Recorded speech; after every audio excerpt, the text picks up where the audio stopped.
3 ways diabetes can affect your vision. In honor of November being Diabetes Eye Health Awareness Month, I wanted to share with you 3 symptoms that diabetics may experience. Symptom number 1 is transient blurry vision. Now what's happening here is that whenever the blood sugar goes high above 200, the lens that sits right here behind the iris, this lens will swell up and cause blurred vision, mainly for distance. Now the good news is that this is transient, and when the sugar goes back down below 200, vision usually normalizes. Symptom number 2 is patchy loss of central vision. Now what's going on here is something called diabetic retinopathy. This is when there's chronically elevated blood sugar that leads to leakage of blood and fluid and proteins into the retina in the back of the eye.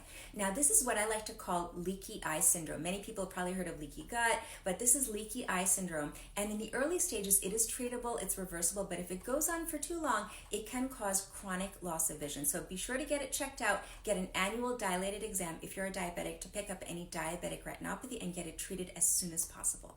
Now, symptom number 3 is double vision. Now, usually what happens is that diabetes causes lack of oxygen getting to the nerves in the back of the eye that control our eye movements. And when that happens, the eyes become misaligned. So people may see double, either side-by-side double, one on top of the other double, or diagonal double vision. Now, luckily, this symptom does get better. It can take a few months, anywhere from 2 to 6 months, but it does improve. So bottom line is, if you have diabetes, control your sugars and you can avoid all of these eye symptoms.